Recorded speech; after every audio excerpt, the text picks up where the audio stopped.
পুতুল আমার এই ছোট্ট ঝুড়ি এতে রাম রাবণ আছে, দেখে যা নিজের চোখেই হনুমান কেমন নাচে। আরে না না না না, আমার এই ঝুড়িতে রাম রাবণ নেই, আছে ছোট্ট ছোট্ট সুন্দর সুন্দর পুতুল, যেগুলো আমি বানিয়েছি ডিমের ট্রে দিয়ে। হাই এভরিওয়ান, আজকে আমি তোমাদেরকে দেখাবো ডিমের ট্রে দিয়ে কীভাবে সুন্দর সুন্দর কিউট কিউট পুতুল বানানো যায়। ফার্স্টে ডিমের ট্রেটাকে কেটে নেব। ফার্স্টে আমি একটা একটা কাঁচি নিয়েছিলাম, কিন্তু সেটা দিয়ে কাটতে পারছিলাম না, তার জন্য বড় কাঁচি দিয়ে চট চট চট চট করে কেটে নিলাম। কিন্তু এইগুলো কাটার সময় ছোট কাঁচি ইউজ করেছি। এভাবে ছোট ছোট বাটির মতো করে কেটে নেব।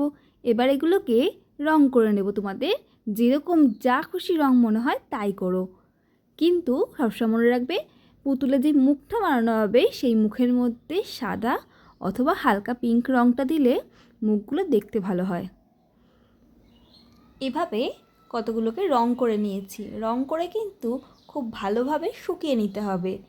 এবার দেখো, আমি একটা সাদা রঙের বাটি নিয়েছি আর একটা সবুজ রঙের বাটি নিয়েছি। সাদা বাটিটার মধ্যে আমি মুখ করব, আর সবুজ বাটিটা হবে টুপি।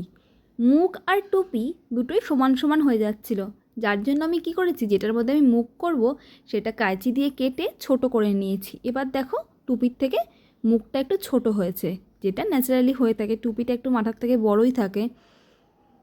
এবার ওই দুটোকে আঠা দিয়ে ভালো করে লাগিয়ে নেব।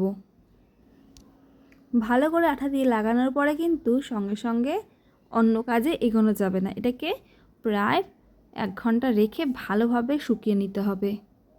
এরপরও যে নিচের পার্টটা আছে, যেটা মানে গলার দিকটা হবে, সেটাকেও আমি আঠা দিয়ে লাগিয়ে যোগ করে নেব এর সাথে। এভাবে আরেকটা তৈরি করে নেব। আমি এখানে 2টো পুতুল তোমাদেরকে বানিয়ে দেখাবো, একটা ছেলে একটা মেয়ে। এই দেখো, আঠা দিয়ে লাগানোর পর ভালোভাবে শুকিয়ে নিয়েছি। এবার কি করব, সুই আর উলের সাহায্যে বাকি যে পার্টগুলো রেখেছিলাম রং করে, সেগুলোকেও এর সঙ্গে যোগ করব। একটা পুতুল বানানোর জন্য মোট আমি 5টা ডিমের ট্রের ছোটো ছোটো অংশ নিয়েছি। তোমাদেরকে এর আগেও বলেছিলাম না, কিছুই ফেলা যায় না, যা রেখে দেবে তাই কাজে লাগবে। এর আগের দিন তোমাদেরকে দেখিয়েছিলাম বাতিল করা আমার টিস্যু পেপার দিয়ে গোলাপ ফুল বানিয়েছি, আর আজকে তোমাদেরকে দেখাচ্ছি বাতিল করা ডিমের ট্রে দিয়ে কিভাবে ছোট ছোট সুন্দর সুন্দর পুতুল বানানো যায়। এই দেখো, এবার এই সুই আর উলের সাহায্যে নিজের যে পার্টগুলো ছিল পার্টগুলোকে লাগিয়ে নিলাম।